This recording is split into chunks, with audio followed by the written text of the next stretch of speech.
Meanwhile, in this year's election, we saw a tremendous amount of red voters taking action, and it's become quite apparent. More and more Democrats left their party and registered as Republicans or independents, but left the Democrats behind.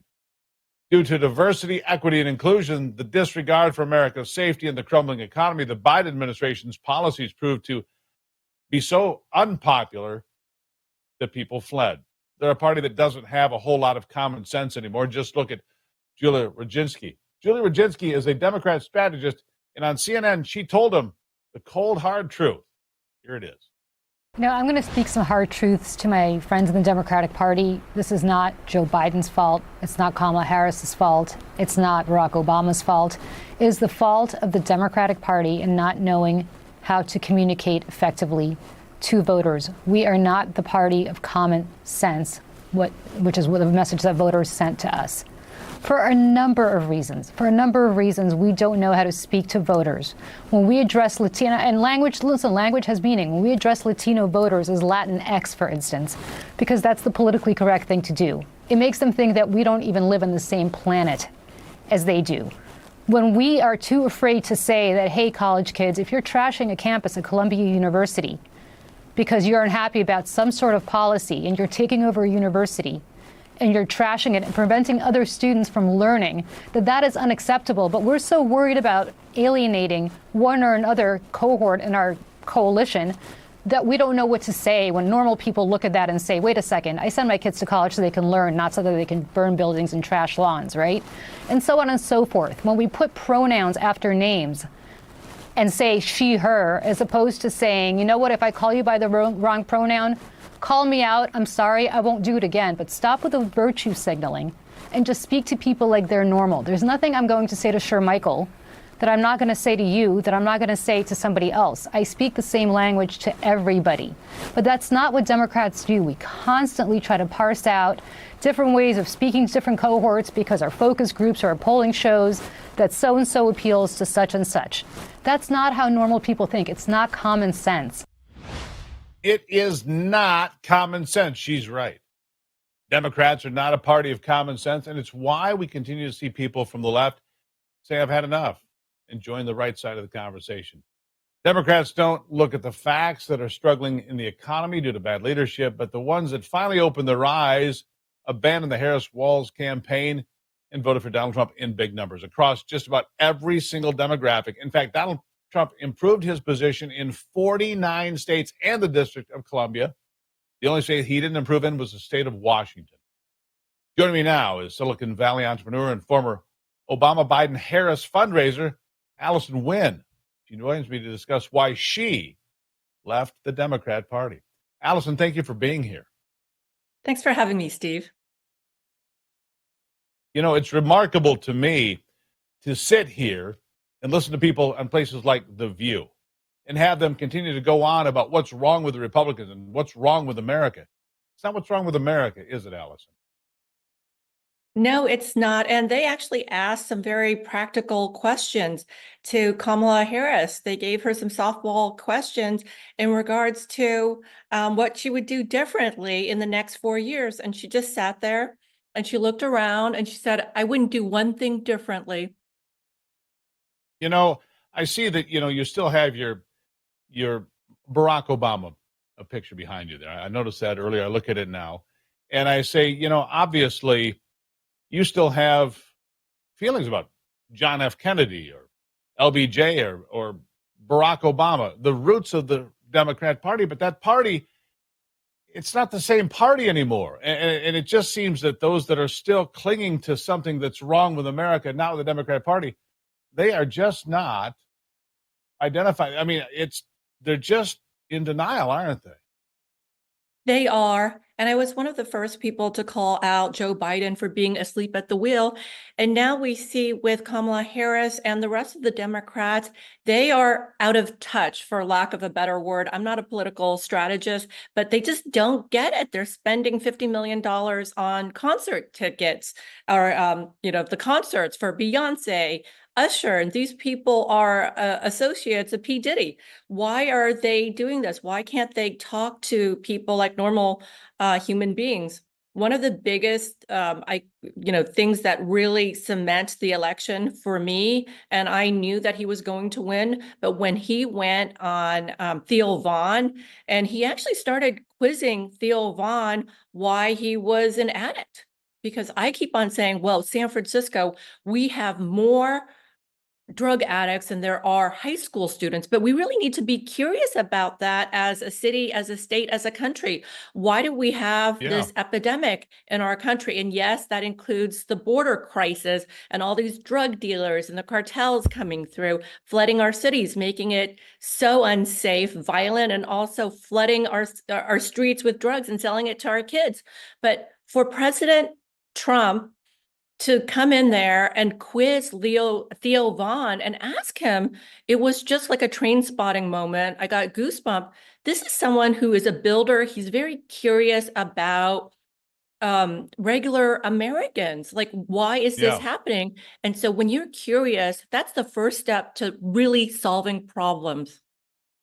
Allison, you point to something here that I want to touch on, and that is San Francisco itself. I'm old enough to remember when I would stay home sick from school, we'd turn on The Price is Right or whatever. You'd win a trip to San Francisco, a great place to go, and all these great restaurants, and and all the. And San Francisco, like too many American cities now, have the scourge of addiction and homelessness, and the people that are stuck there, and I mean people that are retired on fixed incomes that can't leave, and there's drug dealers on their corners and junkies on the front step and fecal matter all over the streets. I mean, I wouldn't take a free trip to San Francisco, not based on what I've seen. I was just in New York. It's filthy. I mean, we're down around Madison Square Garden. It's tolerable, but it's filthy. I mean, what has happened to the American cities? Because just about all of them are run by Democrats and have been for years. I mean, it's pretty obvious whatever their policies are just aren't working, are they? I totally agree with you, but I hope you can come on down, Steve, and go to San Francisco. And I think we will turn it around. The latest voter mandates, we approved Prop 36, which basically renounces the $950 limit for shoplifting.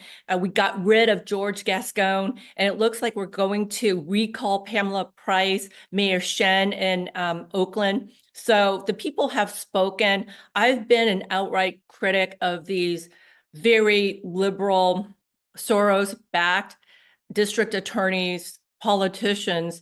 And I know that he had his heyday and he helped to get rid of communism in the 90s. But right now, he's targeting America and trying to destroy our country and bring socialism, especially to the West Coast, specifically California. I've called him out on that. And people have listened. We can't have this failed social experiment. I'm a scientist. If something fails, we got to scrap it. Start all over again. Let's stay with something true and good, such as education, workforce training, not this crazy, convoluted DEI. I don't even know what that means. God says that we're all born equal, but then we do this double speak on equity. What is equity? Well, equity is when you work hard, you get equity, stock options. But the Democrats say that you get equity just for being born. You don't even have to be a US citizen. That doesn't make sense because then you're cutting in line. You're getting all these entitlements that citizens have. Yeah. And in fact, I would say that here's something the Democrats lost track of. Hard work pays off. And if somebody works really hard and they're successful, they start a business and they become financially successful, you don't turn that person into a villain and go after them and say, well, they're rich, there's something wrong with them. This is America. Even people that come from very modest backgrounds or dirt poor backgrounds, say like J.D. Vance comes to mind. Here's a guy who was raised dirt poor and went into the Marines and then went to Yale and is now going to be the vice president of the United States. Everything is still possible in America if you get government out of the way. That's what I believe, Allison. And I think that's what the American people were voting for. They were voting for hope, real hope this time. What do you think?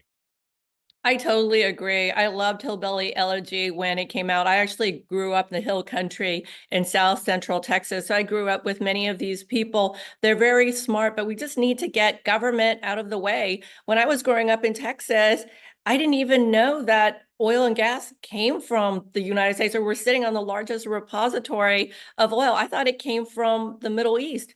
And then we get into all these wars, and yet I was a child of war-torn Vietnam.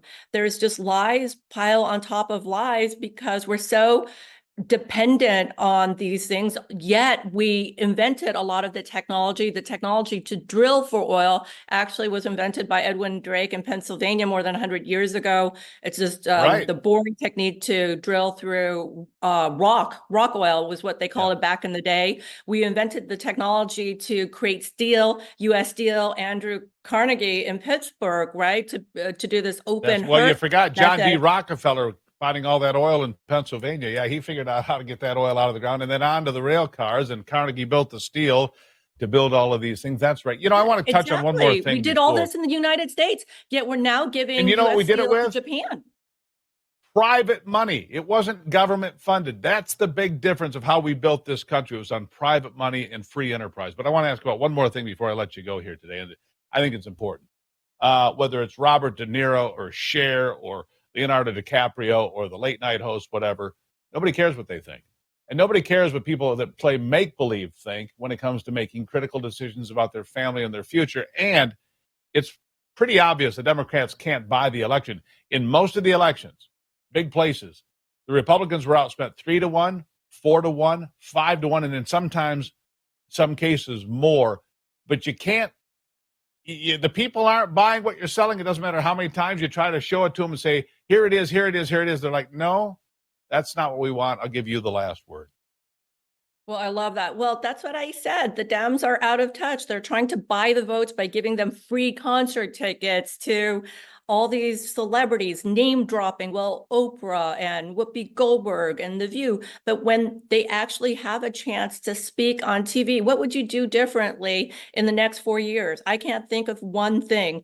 Are people better off today than they were 4 years ago? Well, I grew up with a lawn. I grew up in a middle-class household. Well, you know what? You need to answer questions directly. Right now, the country is in a turbulent airspace. We need to put oxygen mask on ourselves. We have children to take care of. We have children to educate and do workforce training.